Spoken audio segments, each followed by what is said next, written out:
आहूणम मोम देवादेव श्री आदिनाथ भगवान की जय हो। चिंतामणि पार्श्वनाथ भगवान की जय हो। भगवान महावीर स्वामी की जय हो। आचार्य श्री आदि सागर महावीर के ते विमल सागर आचार्य गुरु भाई सन्मति सागर जी गुरु महाराज की जय हो।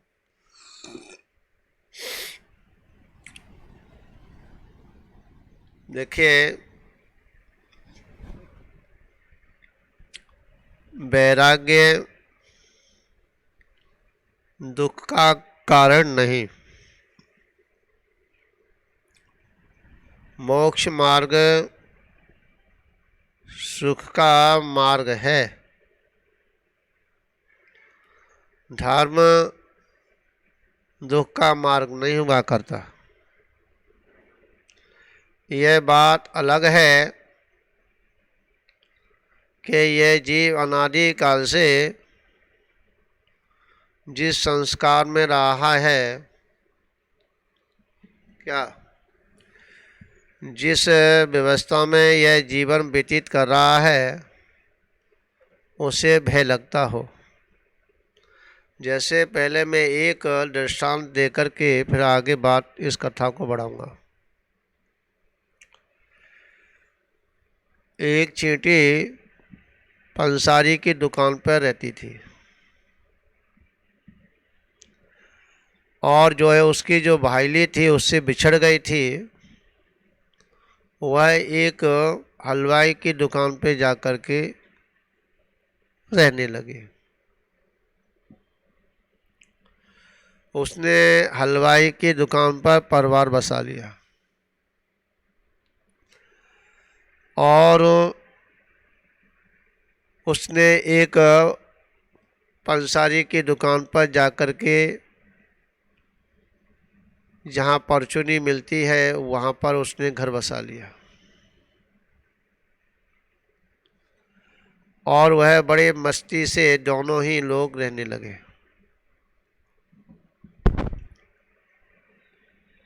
विचार करना थोड़ा सा। वह दोनों ही लोग बड़े ही अपने उस जीवन का आनंद लेने लगे। एक दिन जब चींटी मिठाई से रहने वाली, मिठाई की दुकान पर रहने वाली, उसे याद आया कि चलो अब बहुत दिन हो गए, अपने भाईली से मिल के आए। समझ में आ रही है चंचल जी? कहाँ मिल के आए? भाईली से मिल के आए। वह चींटी जब जाते हैं मिलने के लिए तो जहाँ जाते हैं वहाँ सम्मान तो होता ही है, नाश्ता पानी में रखा जाता है।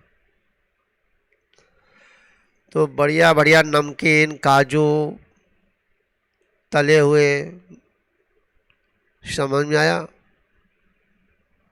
और जो है नमकीन चीज़ें, नमक की बनी हुई, हाँ, बढ़िया सी प्लेट लगा करके अपनी भाईली की दुकान मतलब सामने रख दी।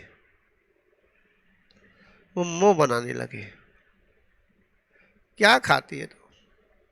हाँ, तेरा मेरा मुंह और खराब कर दिया चंचल जी। हाँ, समझ में आया? बोला कि तेने मुंह और खराब कर दिया। ये कोई खाने की चीज है? उसने चल, हाँ, मैं तुझे खाना सिखाऊं, क्या खाना जाता है। इस चींटी का क्या गुण है, क्या खाना चाहती है, इसका भोजन क्या है, चल मैं तुझे सिखाऊं। चल मेरे साथ चल, वो चल दे। जब चल दी तो वह कहाँ पहुंची? हलवाई की दुकान पर। समझ में आया? जब हलवाई की दुकान पर पहुंची तो वहाँ पर उसने कहा बढ़िया सा रसगुल्ला खा ले, सफ़ेद, हाँ, इमरती, जो हलवाई की दुकान पर जो मिलता है वह सब कुछ सजा करके प्लेट में ला करके उसने अपनी भाईली के मतलब फ्रेंड के पास ला के रख दी। वो मुंह बनाने लगी, ये क्या है? उसने, अरे पागल हो गई क्या, कितनी अच्छी चीज मैं तुझे खिला रही हूँ। उसने कहा कि हो सकता है कि इसके मुंह में कुछ छिपा हुआ राज है। उसने मुंह फाड़ी हो, उसने मुंह फाड़ा, हाँ, तो उसमें क्या है कि नमक की डेली को लेके आई थी। बहन मुझे नहीं खिलाएगी तो कम से कम मैं अपने भोजन से अपना नाश्ता कर लूँगी और घर वापस आ जाऊँगी। क्या ले जाते ना, अपना टोसा संग में ले जाते हैं, हाँ? तो उसने कहा रे पहले इसे निकाल मुंह में से। क्या निकाल? नमक की डेली को निकाल, उसके बाद में ये मिठाई खा, तब तुझे पता चलेगा कि मिठाई कैसी लगती है। उसने जो है निकाला और उसने मिठाई खाई तो बोले कि बहन मैं तो बड़ी धोखे में रही, हाँ, मैंने तो पूरा जीवन जो है मात्र नमकीन में निकाल दिया। कभी इसमें मुंह मारा तो नमकीन, उसमें मुंह मारा तो नमकीन, उसमें मुंह मारा तो नमकीन, उसमें मुंह ना मारा नमकीन, सबरा मोह मुझे तो नमकीन ही नमकीन मिलता था। हाँ, मेरा तो पूरा ही जीवन बेकार हो गया। और बहन तेने तो पूरा जीवन सफल में बना लिया कि जहाँ देखो वहाँ मिठाई, जहाँ देखो वहाँ मिठाई, जहाँ देखो वहाँ मिठाई। समझा? ये ध्यान रखना। विचार इसी विषय पर एक कथा प्रारंभ करता हूँ। बड़ी ही रोचक कथा है, समझ में आया? यह ज्ञानावरण नामक महान ज्ञान और वैराग्य दर्शक ग्रंथ के प्रेरणा के बाद में एक कथा है जो परम वीर थे। क्या? परम वीर थे जिनको चैतन्य स्वरूप में विश्रांति द्वारा मुनिपद सुखरूप था। कायर को मिथ्या प्रतिभास वश जैन मुनि का पद कठिन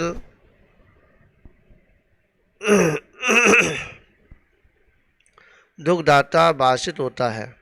जो मिथ्या दृष्टि होते हैं ना,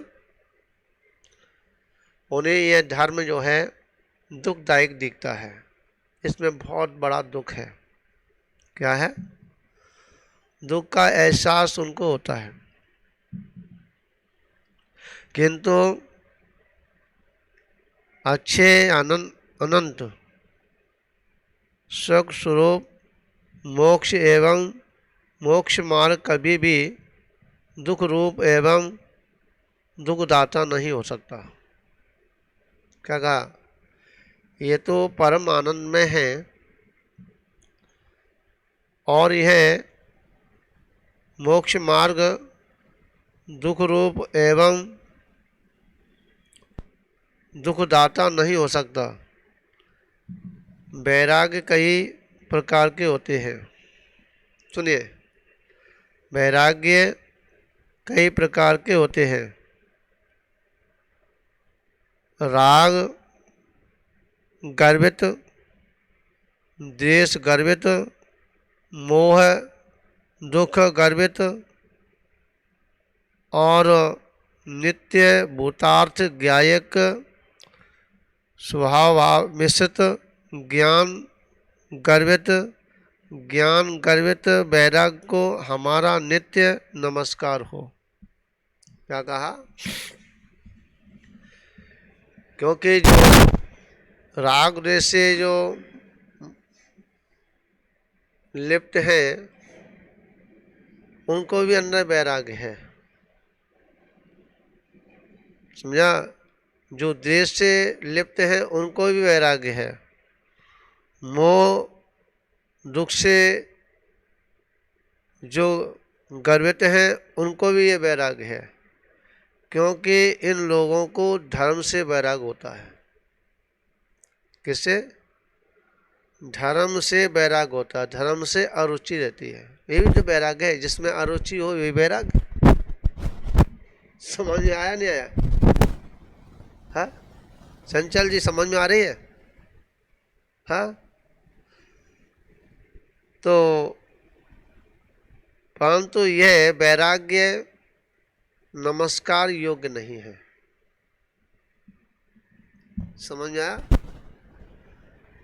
ये वैराग्य कौन कौन सा? राग गर्वित, द्वेष गर्वित, मोह गर्वित, समझा। ये जो वैराग्य है ये नमस्कार योग्य नहीं है, समझा। बाकी के जो वीतरागी जो वैराग्य है, समझा, जो जो आत्मा का स्वभाव है उसमें तिष्ठना और आत्मा के अलावा जितनी वस्तु है उनसे वैरागी होना, समझा। संसार से वैराग्य होना, संसार की वस्तुओं से उदासीनता आना, अपनी आत्मा में जाकर के तिष्ठना, ये हमारे तरकार नमोस्तु करने योग्य हैं। हम इनको नमोस्तु करते हैं। नमोस्तु भगवान। अब यहाँ से कथा प्रारंभ होती है। बड़ी रोचक कथा है। देखिए, हम इस धन के पीछे, राग के पीछे, द्वेष के कारण, मोह के कारण ना हम सभी मर्यादाएं भूल जाते हैं। क्या क्या भूल जाते हैं? सारी मर्यादाएं भूल जाते हैं। तो यहाँ आचार्य भगवंत कह रहे हैं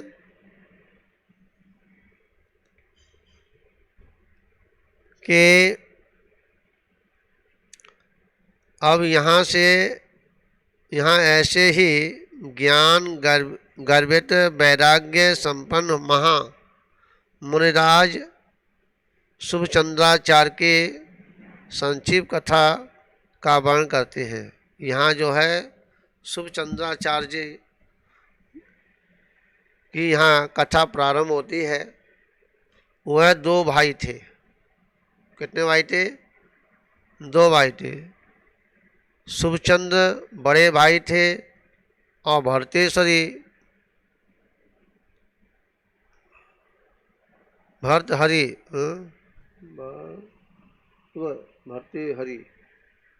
भर्तहरि छोटे भाई थे। ये दोनों भाई थे।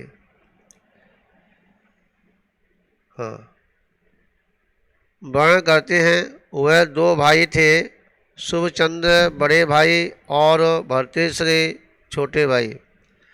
उनके पिता को अपनी नव परिणता पत्नी तथा उसका पुत्र अत्यधिक प्रिय था, किंतु यह पुत्र इतना शूरवीर नहीं था।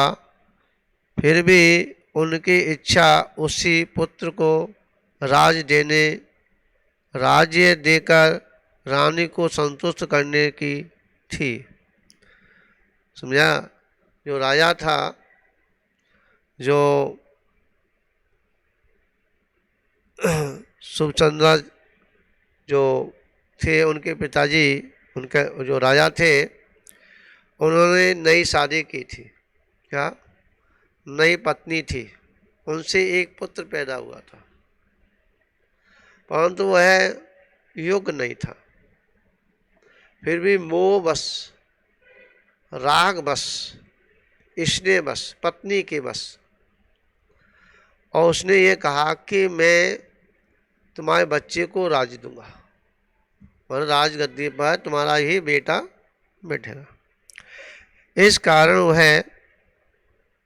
निरंतर इस चिंता में रहते थे कि यह दोनों पुत्र परम पराक्रमीशाली तेजस्वी सूरवीर हैं। ये दोनों भाई कौन? चंद्र, सुचंद्र और भरतेश्वरी। ये दोनों भाई जो हैं, जो पहली रानी के थे, ये बड़े ही पराक्रमी थे, सूरवीर थे। अतः इनके होते हुए उस तीसरे पुत्र को राज्य कैसे दिया जा सकता है? समझा?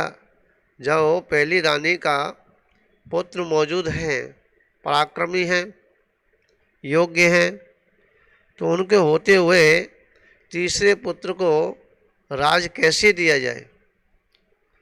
एक दिन ऐसा प्रसंग बना कि राजपुत्र शुभचंद्र और भर्तृहरि खेल रहे थे। खम्भे में लगे लोहे के स्तंभ को उन्होंने गन्ने के समान तोड़ दिया। यहाँ लोहे का एक खम्भा था, खेलने में थोड़ा विघन डाल लिया था, समझ में आया? और उस लोहे के खम्भे को उन्होंने ऐसे तोड़ दिया जैसे किसी खेत में से गन्ना तोड़ दिया। अतिशय शरीर बलधारी पुत्रों का यह कृत्य देखकर राजा को भय लगा कि यह दोनों पुत्रों का अस्तित्व भविष्य में मेरी इच्छा पूर्ति में बाधक हो सकता है। क्या कहा? वो राजा ने विचार किया कि जो मैंने विचार किया है कि मैं दूसरी रानी जो नई मेरी पत्नी है उसके बेटे को मैं राज दूंगा, और ये दोनों बलशाली हैं, इनके होते हुए मैं राज कैसे दूं उसे? मेरी तो सारी इच्छाएं कैसी रहेंगी? बेकार हो जाएंगे, मेरे अरमान सब मारे जाएंगे। अतः उस राजा ने मंत्री को आज्ञा दी कि इन दोनों बड़े राजपुत्रों को जंगल में ले जाकर मार डालो। क्या कहा?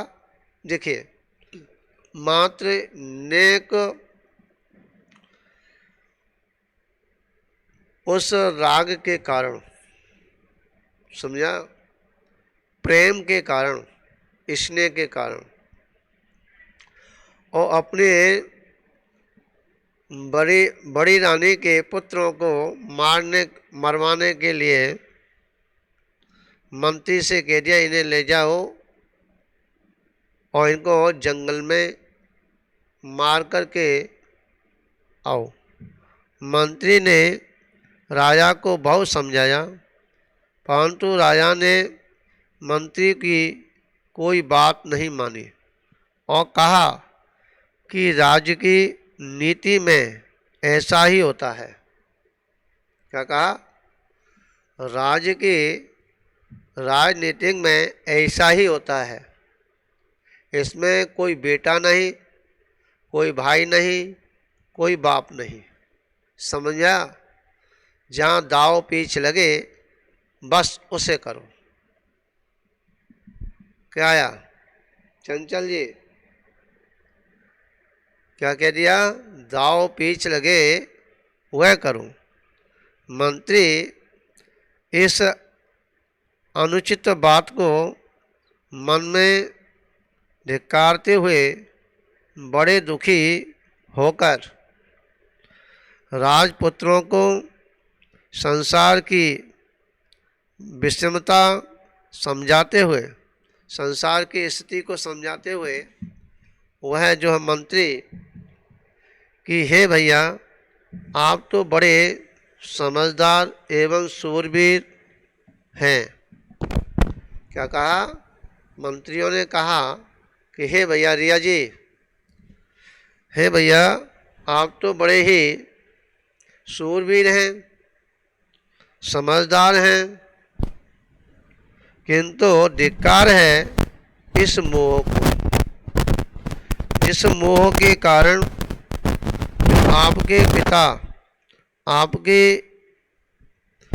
मानता सूरवीरता को देखकर स्वार्थी हो जल रहे हैं। अतः उन्होंने आपकी हत्या करने की मुझे आज्ञा दे दी है, किंतु मेरे द्वारा ऐसा पाप ना हो, इसलिए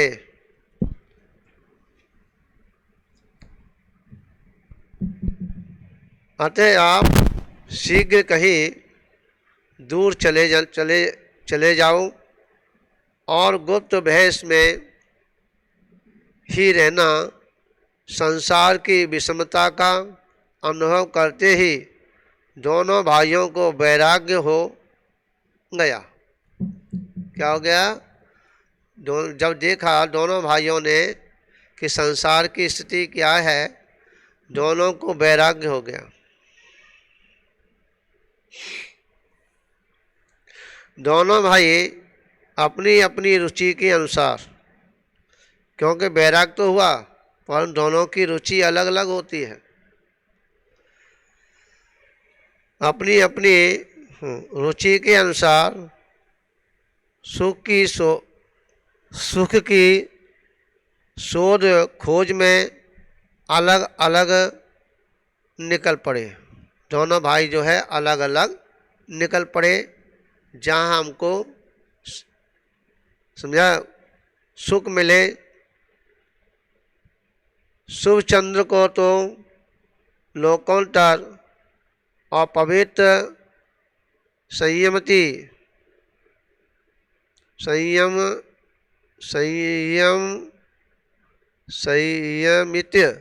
जीवन ही प्रिय था। किसी द्रव्य क्षेत्र काल भाव को इष्ट अनिष्ट मानना या किसी से भय या आशा रखना उन्हें जरा भी अच्छा नहीं लगता था। समझा? कोई भी कितना भी लालच दे पर उस लालच में उन्हें नहीं फंसना।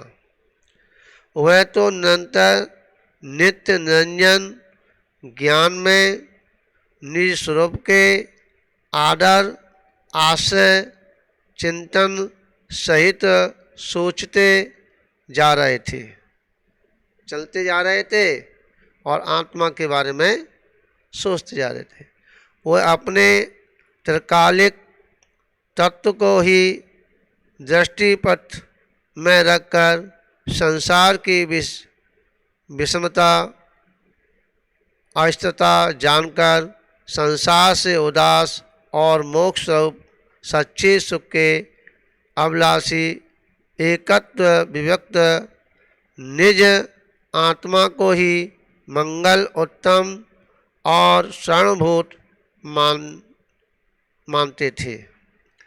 और वह है संसार की स्थिति को जानते हुए संसार असार है, संसार में सुख नहीं है और जो सुख है वो मेरे पास है, ऐसा वह चिंतन करते हुए आगे बढ़ते चले जा रहे थे।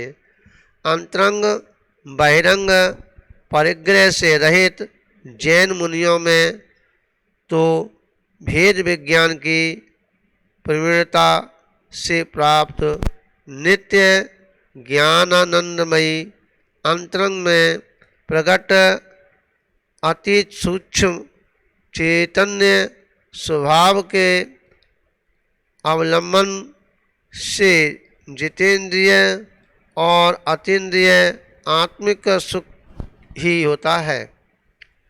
मतलब जैन साधुओं के अंदर तो ये सब कुछ सुख बड़ा पैदा होता है। जैसे शास्त्रीय भाषा में शुद्ध उपयोग रूप साधक दशारूप मुनि धर्म कहते हैं। क्या कहा? देखा जाए तो मुनि धर्म क्या है? ज्ञान ध्यान तप समझा। इसके अलावा कुछ नहीं होता साधुओं के पास, उसी का नाम साधु है।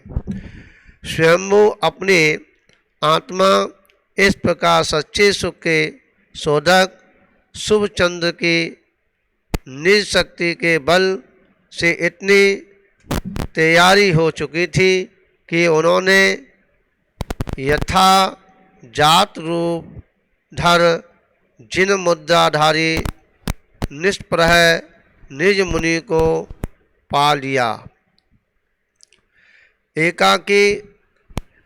एकाकी आत्म रूप में मग्न दिगंबर मुनि को देखा।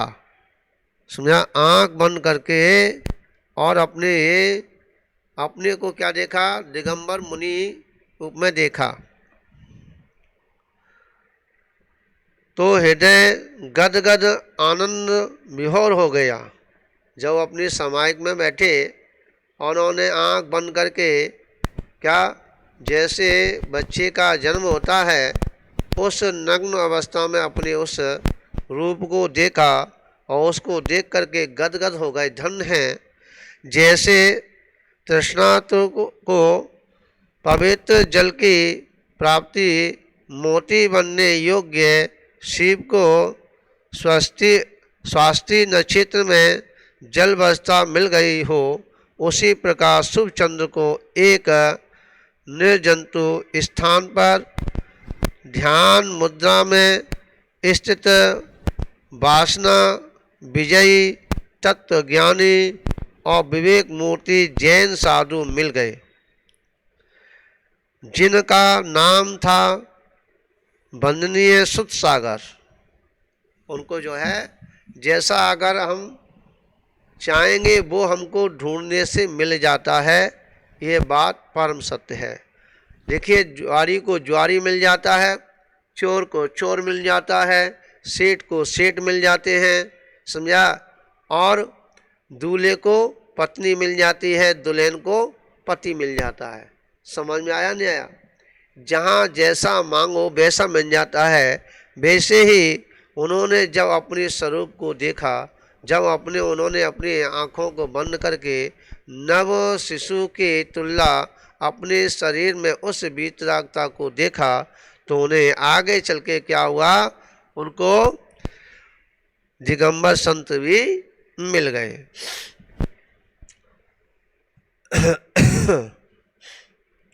हाँ, शुभ चंद्र की आध्यात्मिकता को एक मौका मिल गया। उन्होंने एक विवेकी बुद्धिमान की तरह गुरु उपासना द्वारा आत्मार्थी बनकर निज आत्महित का भरपूर लाभ उठाया। शुभ चंद्र ने श्री गुरु के समीप श्रद्धा ज्ञान आचरण का बल विशेष प्रकट करने के लिए प्रार्थना की।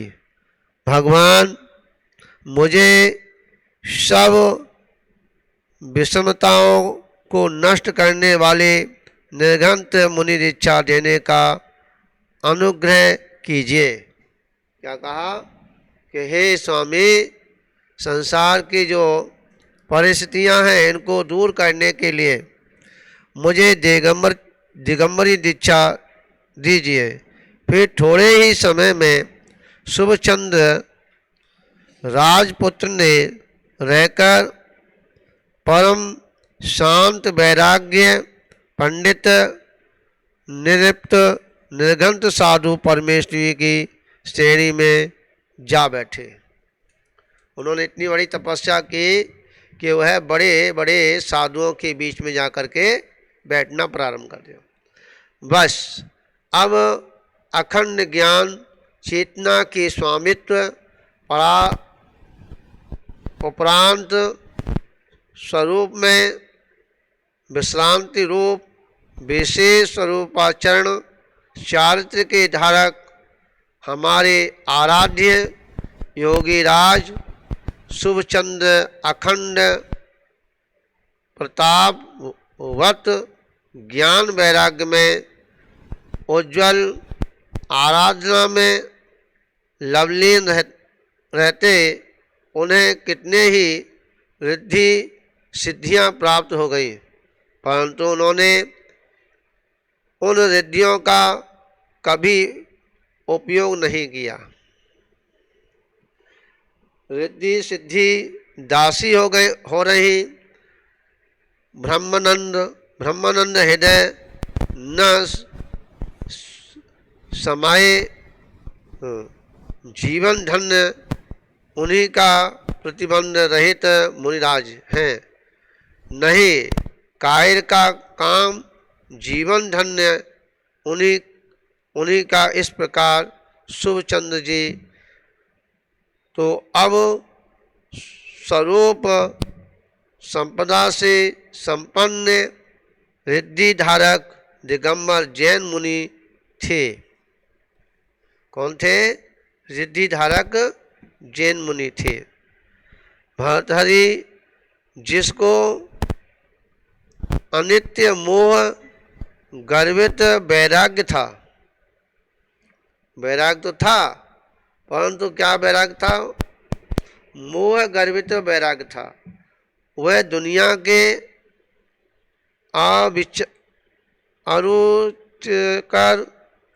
अरुचिकर हर्ष संग्रह में, विषयों में, इष्ट अनिष्ट प्रतिभास विषाद में, घटनाओं के मोह में सोचता विचारता, बहुत जगत जगह घूम खान पान थकान स्नान आराम विश्राम को याद करने लगा। देह के प्रति ममता विशेष रूप से जाग उठी। क्षुधा आदि के प्रश्न हल करने में व्यस्त हो उठा। कंदमूल फल जो हाथ लगे उसका भक्षण करने लगा। अनछना पानी जो जल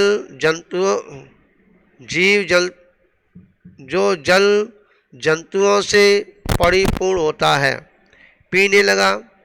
फिर भी तृष्णा ज्यों की त्यों बनी रही। एक दिन सघन वन में घूमते हुए भर्तृहरि ने मस्तक पर बड़ी बड़ी जटाओं को धारण करने वाले एक तपस्वी को देखा, जो चारों ओर आग जलाकर बीच में बैठा हुआ पंचअग्नि तप रहा था। भर्तृहरि ने उसे नमस्कार करके आश्रय देने की प्रार्थना की। तापसी ने भी राजकुमार है ऐसा जानकर प्रसन्नता पूर्वक उसे स्वीकार किया। इस कई वर्षों के पश्चात भर्तृश्री यंत्र मंत्रादि वनस्पति रसायन विद्या का जानकार होकर गुरु से पृथक हो गया और स्वर्ण बनाने की रसकुंभी तैयार की।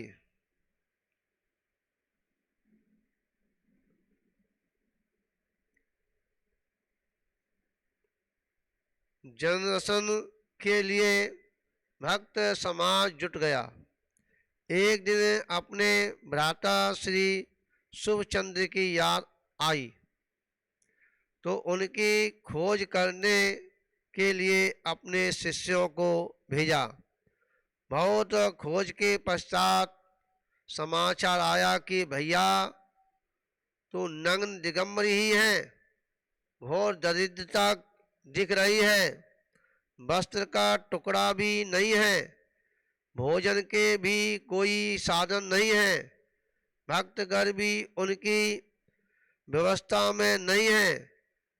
बड़े कष्ट में शिष्य ने आकर इत्यादि प्रकार से भर्तृहरि को बताया। कहा कि मैं उनकी यह दशा प्रत्यक्ष देखकर आया हूँ।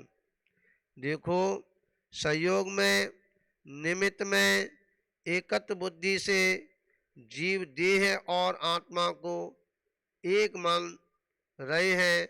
उसे निर्घंट वीतरागता क्या होती है इसका जरा भी पता नहीं होता। क्या कहा? जिसने अपने शरीर और आत्मा को एक ही मान लिया है, उसे वीतरागता क्या होती है उसे क्या पता? क्योंकि उसी को पता चलता है कि यह वीतरागता क्या है, कि जिसने शरीर और इस आत्मा को अलग अलग देख लिया है, जान लिया है, समझ लिया है। जैन मुनि आसन अनाथ दुखी कभी नहीं होते। इच्छा ही दुखी है, इच्छा का अभाव ही सुख है। मुनिराज को तो अपने अंतरंग में प्रकट अति सूक्ष्म चैतन्य स्वभाव में एकाग्रता के बल से परम अतीन्द्रिय सुख है, जो अंतर्दृष्टि ग्राह्य है। अज्ञानी ऐसा न मानकर अपनी देह में आत्म बुद्धि द्वारा बाह्य वस्तु के संयोग वियोग में इष्ट अनिष्ट मानकर अपने को सुखी दुखी मानता है। अतः उसका यह मिथ्या प्रतिभास ही संसार है, दुखी है। जब भर्तृहरि ने अपने शिष्य के द्वारा ऐसा समाचार सुना कि शुभचंद्र बहुत दुखद दशा में हैं। जब छोटे भाई ने बड़े भाई के बारे में ये सुना कि उनके पास तो खाने के लिए नहीं है, शरीर पर कपड़े पहनने के लिए नहीं है, कोई उनकी सेवा करने वाला नहीं है, बड़े परेशान हैं, तब भर्तृहरि ने, छोटे भाई ने, उनका दुख दरिद्री मिटाने के लिए अपने द्वारा सिद्ध किया गया स्वर्ण रस आदि तुम्बी उनके पास भेज दिया। क्या कर दिया? छोटे भाई ने कहा, अरे मेरा भाई इतना क्या गरीब है जिसके पास खाने के लिए नहीं है, तो भैया ऐसा करो, जो हमने मेहनत करके क्या जो हमने रसायन तैयार की है, जिस रसायन के माध्यम से हम तांबे का सोना बना सकते हैं, समझा, उस रसायन को हमारे भाई को दियाओ और वह समझा सोने से पीतल से सोना बनाए, वो तांबे से और पीतल से सोना बनाए। हाँ, और कहा कि भैया को दे आना, समझाना कि यह दुर्लभ वस्तु है, स्पर्श मात्र से तांबा सोना बन जाता है। आपकी दरिद्रता को देखकर दुखी करने के लिए आपके लघु बंधु ने यह कठिन साध्य वस्तु आपके लिए भेजी है। इसका उपयोग करके सुख सुविधा में रहें। कहा कि तुम्हारे छोटे भाई ने बड़ी तपस्या करके ये रसायन तैयार की है, और इस रसायन से आप जो हैं क्या करना कि आप जो हैं सोना बनाना, काय का? तांबे से। देखो, यह जीव संयोग में एकता बुद्धि से सुख दुख मानता है और मानता है, मन माना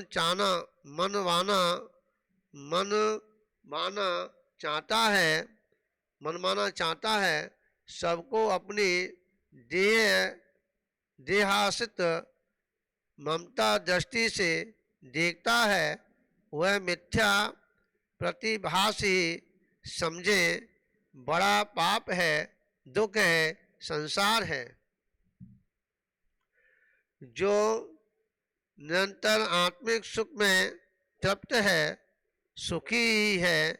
ऐसे शुभचंद्राचार्य के पास बहुत कर शिष्य ने वह रस तुम्बी अनेक सामने उनके सामने रखकर भर्तृहरि के बताए अनुसार निवेदन किया।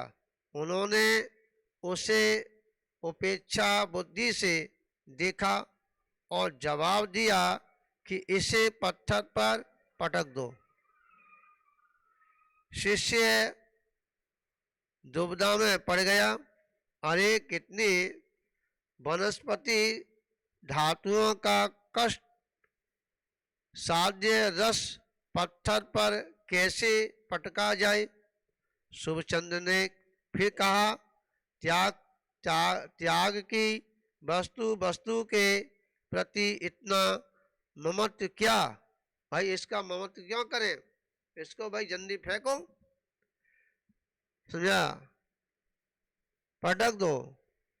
दुख के साथ आज्ञा का पालन किया और लौटकर भर्तृहरि को यह सब हाल सुनाया कि बड़े भाई ने ऐसा कहा। उनकी आज्ञा अनुसार वह सिद्ध किया गया रसायन मैंने पत्थर पर फेंक दिया।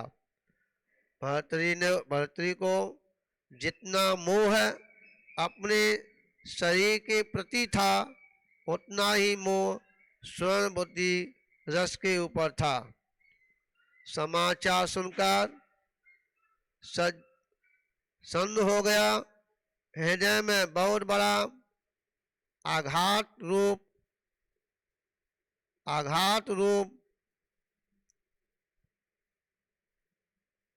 वेदना का अनुभव करने लगा। रात भर चिंतित रहा। हाय मैंने गलती की, कहीं इतनी बहुमूल्य वस्तु यूं ही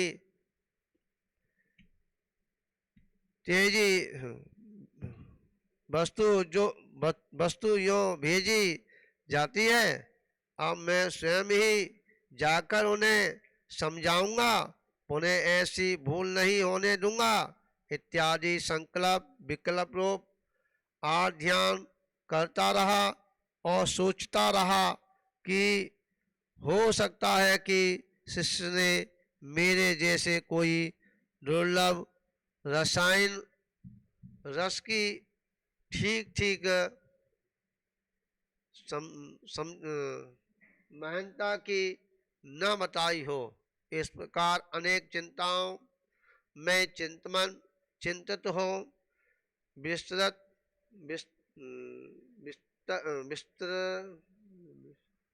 बिस्तर पर पड़ा रहा। रात भर सो नहीं पाया। बहुत उठा,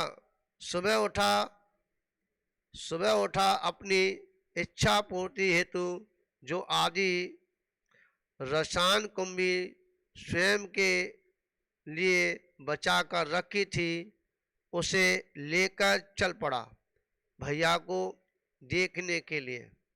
संयोग दृष्टि तो थी ही, दूसरे से देखा चमड़े को ही और भैया का शरीर कृश है, एकाकी असहाय है, अनाथ है। तपोबल से उदित शांत सौम मुद्रा से दृढ़ पद्मासन पर आसन है। ऐसे उनके अंतरंग स्वरूप ज्ञानानंद में तत्व को न पहचान कर चरम चक्षु द्वारा वहाँ बाहर देह को ही देखा कि अहो यही मेरा बड़ा भैया है। और वह गदगद हो उठा, चरणों में गिरकर अभिवादन किया। सब प्रेम वंदना। सच्चे योगीराज शुभचंद्र तो उत्तम क्षमा संतोष आकिंचन भावना से अलंकृत थे। सहज अपनी आत्मलक्ष्मी से सदा तृप्त थे। कोई बड़ा है, नजर उठाकर देखा तो भरतेश्वरी गेरुआ वस्त्र माला जटा आदि से मंडित मृग चरम सहित परिग्रहधारी छोटा भैया था। धर्म बुद्धि भरतेरी बोला, भैया जैसे ही सुना कि तुम अनाथ हो, संकट में हो, आदि तुम भी कंचन रस भेज दिया था, लेकिन व्यर्थ गया। अब शेष आदि तुम भी लेकर आपकी सेवा में आया हूँ। हाँ भैया, सोना बनाया जाता है, इससे बड़ी बेशकीमती चीज है यह सोना। शुभचंद्र ने पूछा, और तुम भी उठाकर पत्थर पर पटक दी। ये देख वो दूसरी भी तुम भी पत्थर में फेंक दी, पटक दी, फोड़ दिया उसे। यह देख भर्तृहरि सन्न रह गया, अचंभे में रह गया। शुभचंद्र बोले, कहाँ हुआ सोना? उन्हें कहा, फेंक दिया, कहाँ हुआ सोना? रोते हुए गले से कहा, भैया पत्थर नहीं तामा सोना बनता है। तुमने यह क्या किया? यह पत्थर सोना सोई बनेगा? अगर तामा होता तो सोना बनता। उस 12 वर्ष गुरु की सेवा करने पर इसे पा सका था मैं। ओहो, यह अति दुर्लभ वस्तु न तुम्हारे काम आई न मेरी। शुभचंद्र मुस्कुराते भरतेश्वरी की सरलता और भोलेपन पर फिर बोले, भरतेश्वरी तुम घर छोड़कर विराग के लिए यहाँ आए थे। धन दौलत मान सम्मान राज लक्ष्मी को ठुकराकर मैं देख रहा हूँ, सोने के लोभ को यहाँ आकर भी तुम नहीं छोड़ सके हो। इन सबको आज ही तुम में कलंक बाकी है। इतने वर्ष बिताकर भी मिथ्या प्रतिभास अज्ञानता के वश में रहे।